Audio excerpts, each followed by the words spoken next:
Ali. Mehmet Ali. Aşkım. Evet.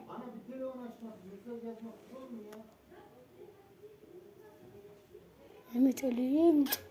Abicim. Bayalım. Mehmet Ali.